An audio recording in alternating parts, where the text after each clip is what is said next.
Un silence sec et étrange s'est abattu sur Ouagadougou. La ville, habituellement animée, est plongée dans une accalmie pesante. Les rues, vides de leurs marchés, ne résonnent plus que du bruit discret des patrouilles militaires. Un coup d'État est en train de se préparer, et tout porte à croire que son épicentre est Ibrahim Traoré. Ce jeune capitaine, devenu chef d'État, est sur le point de défier les puissances extérieures qui prétendent contrôler l'Afrique. Mais dans quelle mesure un homme seul peut-il faire face à ce défi titanesque ? Ibrahim Traoré réussira-t-il là où d'autres ont échoué ? L'histoire de ce qui se passe au Burkina Faso n'est pas qu'une simple question de pouvoir. Elle symbolise un combat plus large, celui de l'Afrique, pour se libérer des chaînes invisibles des influences extérieures. Ibrahim Traoré incarne cet espoir, mais les enjeux sont colossaux. Si ce jeune leader parvient à repousser les forces de déstabilisation, il pourrait inspirer une génération entière. Cependant, le défi est immense.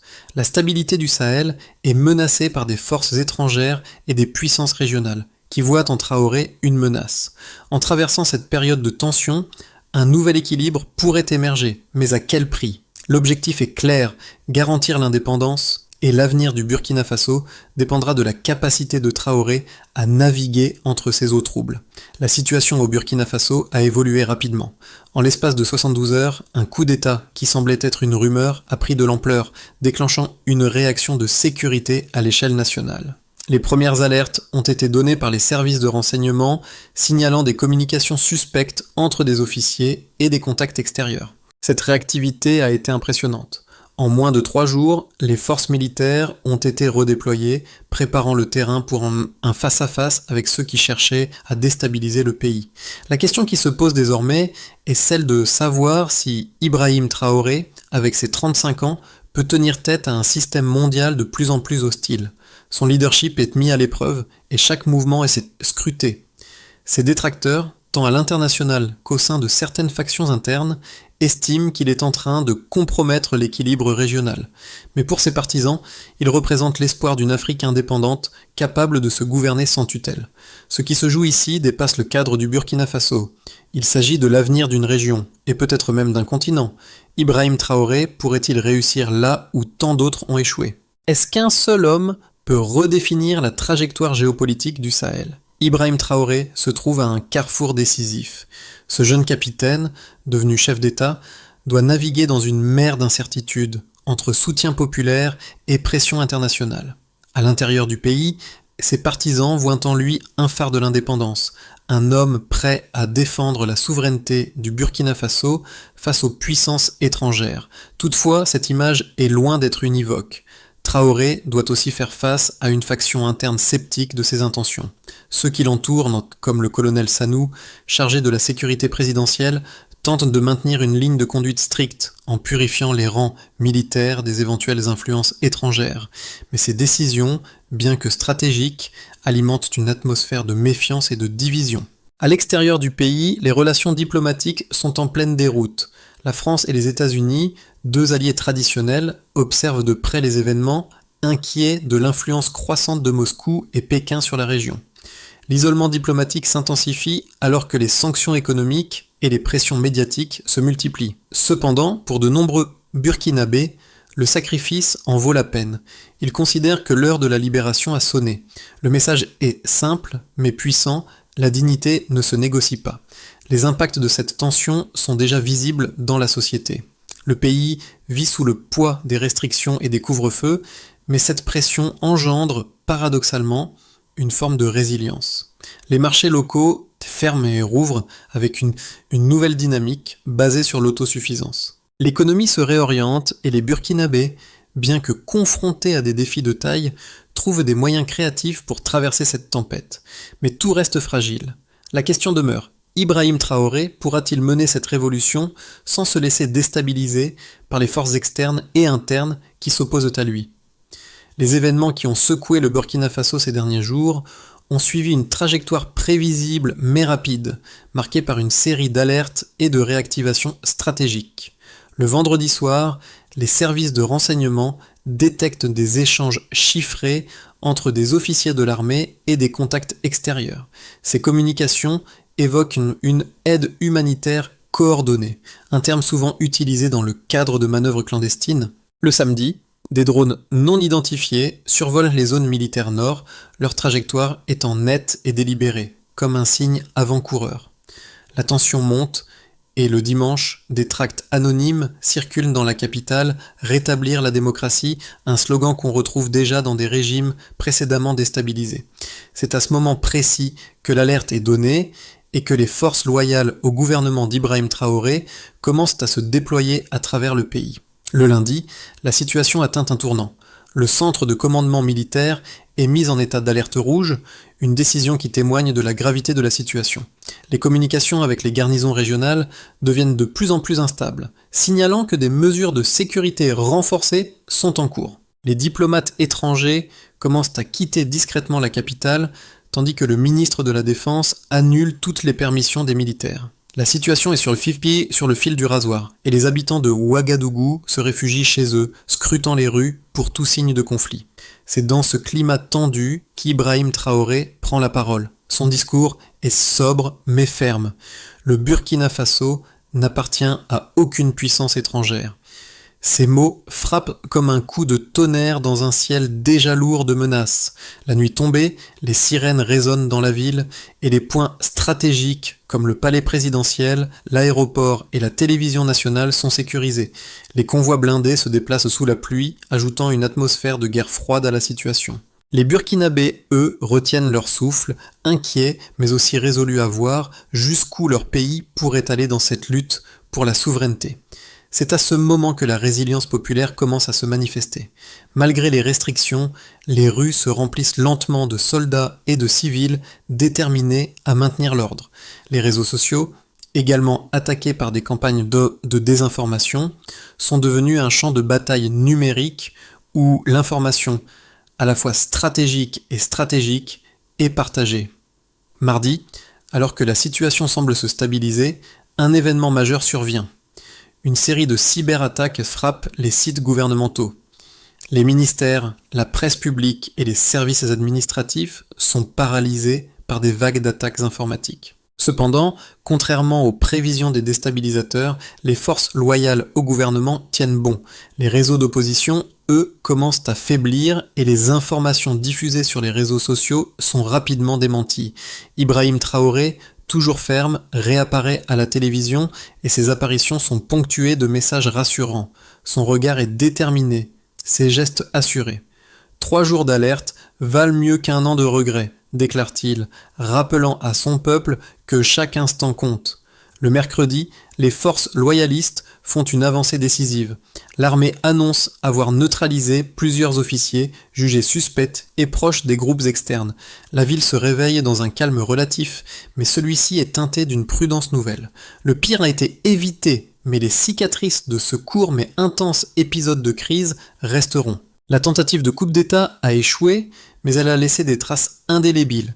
Les divisions internes sont apparentes, mais la nation semble plus unie que jamais face à l'adversité. Ce cycle, bien que bref, a montré une détermination sans faille du gouvernement burkinabé, et particulièrement d'Ibrahim Traoré. Son leadership a fait face à l'épreuve du feu, et c'est dans cette période de crise que le pays a vu émerger un sentiment de solidarité nationale plus fort que jamais. Mais la route est encore longue, et cette victoire précaire ne marque pas la fin du combat. L'isolement diplomatique, les pressions externes et l'instabilité interne ne disparaîtront pas de sitôt.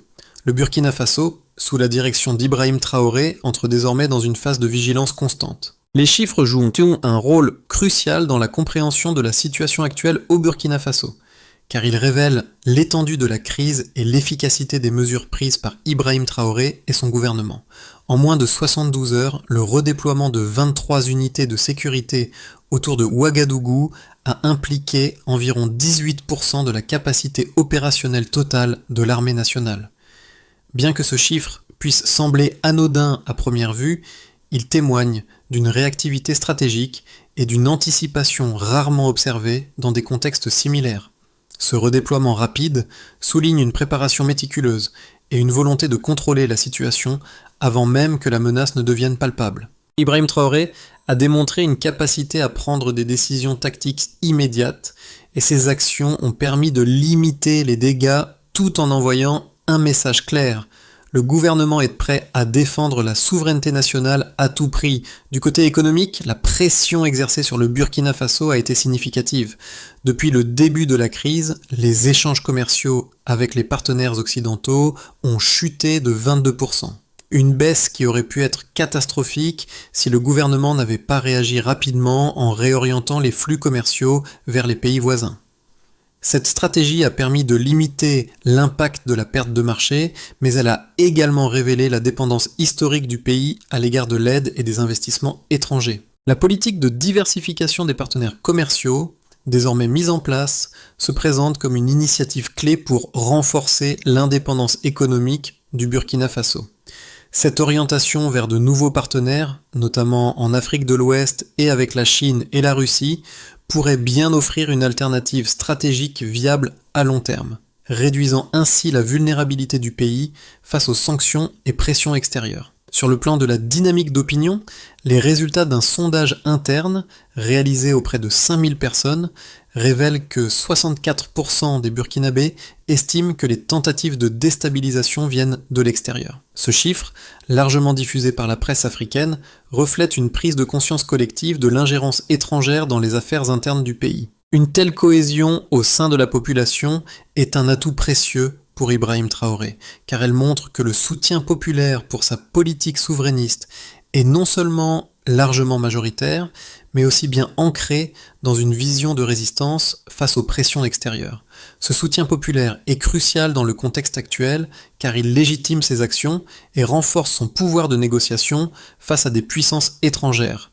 Enfin, un autre indicateur important concerne la sécurité interne. Selon les rapports militaires, les attaques contre les infrastructures stratégiques ont diminué de 12% au cours des 6 derniers mois dans 3 provinces clés du pays. Bien que cette amélioration puisse sembler modeste, elle représente un signe positif de la stabilisation progressive du territoire. Les efforts pour renforcer la coordination entre les forces de sécurité nationales et régionales, couplées à des initiatives locales de surveillance, ont permis de contenir une partie de la violence et de maintenir un semblant de calme dans des zones sensibles. Les attaques contre les infrastructures gouvernementales, qui étaient monnaie courante avant la crise, ont connu une réduction notable, ce qui témoigne de l'efficacité des stratégies mises en place par le gouvernement. Ces chiffres, bien qu'encourageants, ne doivent pas être considérés comme des signes de victoire définitive. La situation reste fragile, et la route vers une stabilité durable est semée d'embûches. Cependant, il montre que malgré l'isolement diplomatique, l'hostilité des puissances extérieures et les tensions internes, le Burkina Faso, sous la direction d'Ibrahim Traoré, semble trouver des solutions pragmatiques pour traverser cette période de turbulence. Les événements récents autour de la crise burkinabé ont donné lieu à une polarisation des opinions, mais aussi à des confrontations idéologiques qui méritent une attention particulière.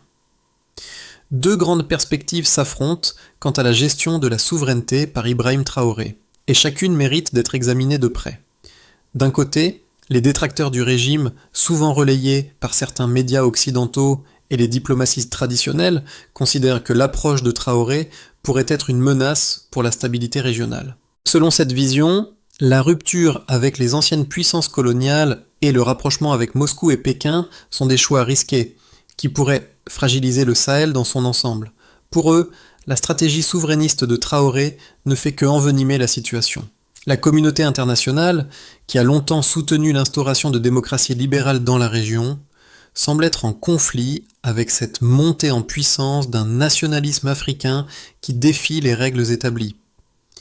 Les critiques soulignent que la déstabilisation pourrait toucher d'autres pays de la région, comme le Mali ou le Niger, incitant à un effet domino de déstabilisation. Cependant, l'argument venant en faveur d'Ibrahim Traoré s'enracine dans une autre vision, beaucoup plus ancrée dans les réalités africaines. Pour ses partisans, sa rupture avec les puissances occidentales, et notamment avec la France, n'est pas seulement un acte politique, c'est une tentative désespérée de sortir du carcan de la dépendance économique et politique. En réduisant l'influence de l'Occident et en nouant des alliances avec des pays comme la Russie et la Chine, Traoré propose un modèle alternatif de développement et de coopération. En témoigne la baisse des aides internationales au Burkina Faso, qui est passée de 40% à moins de 25% du budget national en 5 ans. Cette réduction a contraint le pays à développer ses propres circuits économiques et à renforcer sa coopération régionale, une démarche que les analystes qualifient de pragmatique et de visionnaire. Les données relatives à la diminution des attaques contre les infrastructures stratégiques et à la stabilité croissante dans certaines provinces du Burkina Faso appuient également l'idée que cette stratégie porte ses fruits. L'amélioration de la sécurité, bien que modeste, traduit une forme d'effort systématique pour resserrer les mailles de la nation, renforcer la confiance au sein de l'armée et enfin installer un équilibre plus harmonieux à l'échelle interne. Ainsi, ces deux visions, bien qu'opposées, se basent sur des réalités tangibles, l'une sur la crainte d'un effondrement régional sous l'effet de la politique de Traoré, l'autre sur l'espoir d'une Afrique émancipée de la tutelle extérieure. Le dilemme auquel fait face le Burkina Faso aujourd'hui est celui d'une alternative audacieuse, mais non sans risque, qui pourrait transformer le pays et sa place dans le monde. Le défi réside dans la capacité de Traoré à maintenir l'équilibre entre ses idéaux souverainistes et les pressions de la communauté internationale. Le point tournant de la crise au Burkina Faso ne réside pas uniquement dans les actions militaires ou diplomatiques, mais dans un moment symbolique qui marque un changement de perspective. C'est dans les rues de Ouagadougou que se joue une évolution silencieuse mais décisive. Un sentiment nouveau commence à émerger parmi la population. Un sentiment de résistance active, mais aussi de prise de conscience collective. Alors que les sirènes résonnent et que les zones sensibles sont sécurisées, une forme de cohésion nationale, jusqu'ici inconsciente, prend forme. À ce moment précis, le discours d'Ibrahim Traoré résonne dans tout le pays, et ses paroles vont bien au-delà des mots. Le Burkina Faso n'appartient à aucune puissance étrangère. Ce n'est pas simplement une déclaration politique, mais un appel à l'unité et à la dignité. Traoré, loin de la figure autoritaire qu'on lui prête parfois, se positionne désormais comme le porte-parole d'une génération prête à prendre en main son avenir indépendamment des pressions extérieures. Ce revirement ne se limite pas à une simple rhétorique. Dans les quartiers, les cafés, les écoles, l'idée de souveraineté devient palpable. Les Burkinabés, souvent réduits au silence par des décennies de dépendance, redécouvrent leur voix et leur pouvoir. La résistance ne se trouve plus seulement dans les actes de guerre, mais dans un acte quotidien de revendication de liberté. Les événements qui se sont déroulés au Burkina Faso ces derniers jours ne se mesurent pas seulement en termes d'actions militaires et diplomatiques, mais en termes de leur impact direct sur la population, l'économie et la stabilité régionale. Les conséquences de la crise ne sont pas abstraites, elles sont tangibles et leurs effets s'étendent à plusieurs niveaux. Pour les citoyens burkinabés, la crise a révélé une résilience nouvelle, mais aussi un prix à payer. Les marchés, fermés au début des tensions, ont lentement rouvert. Cependant, une inflation alimentaire de 11% a frappé les ménages, rendant la vie quotidienne plus difficile. Cela a obligé de nombreuses familles à revoir leurs priorités, à se concentrer sur l'autosuffisance, notamment en développant des systèmes de stockage partagés ou en créant des potagers communautaires. Mais au-delà de l'économie domestique, un autre phénomène se produit, l'émergence d'une résistance domestique. Loin de se soumettre aux pressions extérieures, les Burkinabés se sont tournés vers des stratégies d'autogestion, que ce soit par le biais de l'énergie solaire, de l'agriculture locale ou d'autres formes d'entraide communautaire. Ces dynamiques, nées de la contrainte, montrent la capacité du peuple à se réinventer dans la crise. À l'échelle économique, l'impact de la crise est tout aussi visible. La dépendance envers les aides étrangères a été réduite de manière significative. L'aide internationale représentait plus de 40% du budget national il y a 5 ans. Aujourd'hui, elle est tombée à moins de 25%. Ce glissement, loin de plonger le pays dans la récession, a forcé une diversification du modèle économique. Les investissements nationaux, bien qu'encore modestes, ont commencé à se rediriger vers des secteurs plus stratégiques comme l'exploitation minière locale et l'agriculture. Paradoxalement, cette transition vers des circuits plus locaux et moins dépendants des bailleurs de fonds internationaux a montré qu'une partie de l'économie burkinabé pourrait résister sans l'appui constant de l'extérieur. Mais les répercussions ne se limitent pas à l'intérieur du pays. À l'échelle régionale, le Burkina Faso semble redéfinir ses relations avec ses voisins, notamment le Mali et le Niger. Un pacte militaire a été signé entre ces trois pays, formant ainsi un bouclier du Sahel, un bloc de coopération inédit. Cette alliance, qui pourrait faire face à des incursions transfrontalières, a déjà montré une réduction de 9% des attaques dans les zones frontalières. Une telle coordination militaire pourrait non seulement renforcer la stabilité interne du Burkina Faso, mais aussi modifier les rapports de force dans toute la région. La réaction de la communauté internationale à ce bloc est pour l'instant indécise, mais une chose est certaine. Cette solidarité régionale a redessiné la carte géopolitique du Sahel. Le plus grand défi reste cependant la cohésion interne du pays. Le gouvernement burkinabé, bien qu'accompagné d'un large soutien populaire, doit encore surmonter des divisions internes. Les tensions au sein de l'armée et de l'administration pourraient fragiliser le système, notamment en cas de nouvelles tentatives de déstabilisation. En effet, bien que la sécurité se soit légèrement améliorée dans certaines provinces, la situation reste fragile et de nouvelles menaces pourraient survenir. Le rôle d'Ibrahim Traoré sera déterminant dans la gestion de ces tensions. Saura-t-il maintenir l'unité du pays tout en affrontant les pressions extérieures et internes ? Dans cette crise, le Burkina Faso a été mis à l'épreuve, mais il n'a pas sombré.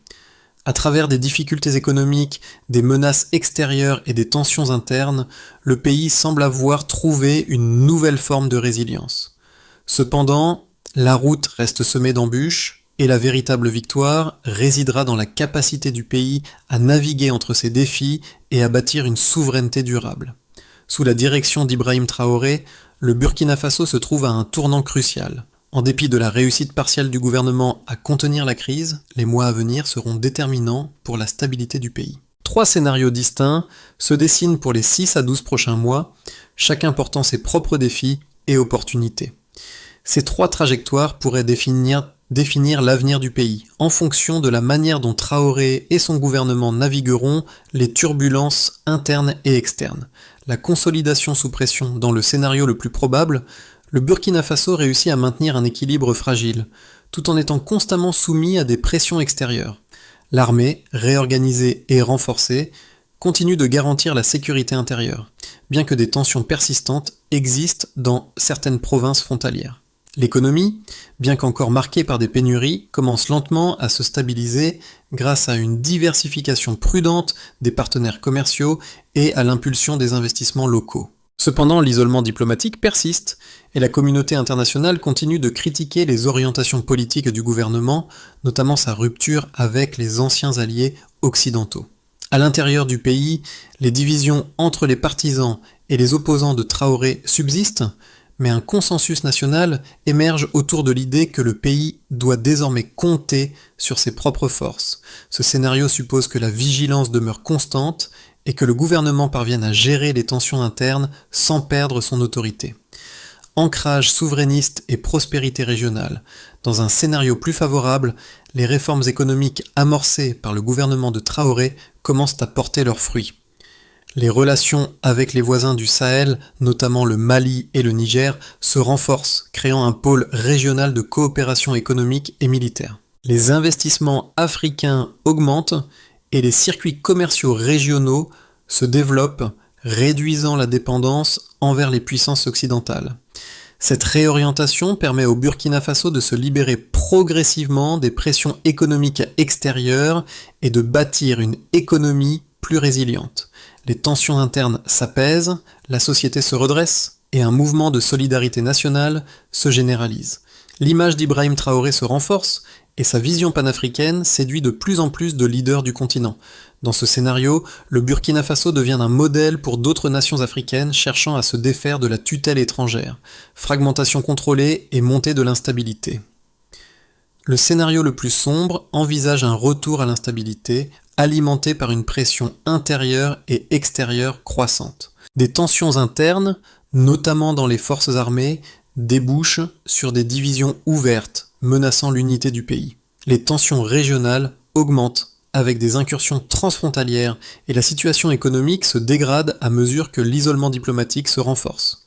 Un excès de centralisation et une gestion de plus en plus autoritaire par Ibrahim Traoré pourrait étouffer l'initiative locale, conduisant à un mécontentement croissant parmi la population. L'effondrement de certains circuits économiques pourrait également entraîner un retour à la récession. Dans ce cadre, la situation pourrait rapidement se dégrader et une fragmentation interne pourrait menacer la cohésion du pays. Chacun de ces scénarios présente des défis uniques, mais aussi des opportunités. La clé du succès réside dans la capacité du gouvernement burkinabé à naviguer habilement entre les pressions internes, les défis géopolitiques et les aspirations souverainistes du peuple. La situation reste fluide et l'avenir du Burkina Faso dépendra largement des choix stratégiques qui seront faits dans les mois à venir. À ce stade de la crise, le rôle du leadership d'Ibrahim Traoré ne se limite plus à la gestion des affaires internes ou des défis diplomatiques. Il devient essentiel de comprendre comment ses actions et ses décisions résonnent au sein de la population burkinabé, mais aussi à l'échelle régionale et internationale. Les enjeux sont multiples. Il s'agit non seulement de stabiliser un pays plongé dans l'incertitude, mais aussi de répondre aux attentes d'une société en pleine transformation. La gestion de cette crise exige une approche qui tienne compte des aspirations profondes des Burkinabés, tout en gardant à l'esprit les pressions externes. Le principal défi de Traoré, au-delà de la politique intérieure, est de maintenir l'adhésion de la population face à une crise qui dure. Dans les quartiers de Ouagadougou, par exemple, une large partie de la population perçoit la situation à travers le prisme de la dignité retrouvée. Les femmes, les jeunes et les travailleurs se rassemblent autour de l'idée que leur pays a enfin la possibilité de sortir de la tutelle des puissances étrangères. Ce sentiment de dignité, bien qu'encore fragile, devient un moteur de résistance. Le gouvernement, de son côté, a mis en place des initiatives pour renforcer cette cohésion en amplifiant la communication sur les progrès réalisés, aussi modestes soient-ils, tout en préparant des réformes économiques qui devraient offrir des solutions à court terme. Cependant, la situation reste volatile. Chaque annonce gouvernementale doit être soigneusement pesée, car toute déviation par rapport à l'objectif de stabilité nationale pourrait fragiliser la légitimité de Traoré. Au-delà des frontières du Burkina Faso, sa position en tant que symbole d'une nouvelle souveraineté africaine suscite un soutien croissant, mais aussi de vives critiques. Le regard des voisins, du Mali au Niger, et même au-delà, dans d'autres régions du continent, est scrutée. L'idée de solidarité panafricaine pourrait devenir un point de ralliement ou une cause de tension selon les développements politiques et économiques à venir. Le chemin vers une solution durable au Burkina Faso, sous la direction d'Ibrahim Traoré, est encore incertain, mais des mesures précises et structurées commencent à émerger pour renforcer la souveraineté et stabiliser le pays. La feuille de route pour l'avenir semble claire. Il faut sécuriser avant de réformer. Cela implique non seulement de maintenir l'ordre interne, mais aussi d'élargir la base de soutien populaire et d'implémenter des réformes profondes dans les secteurs stratégiques. La priorité reste la gestion des zones sensibles et la sécurité interne.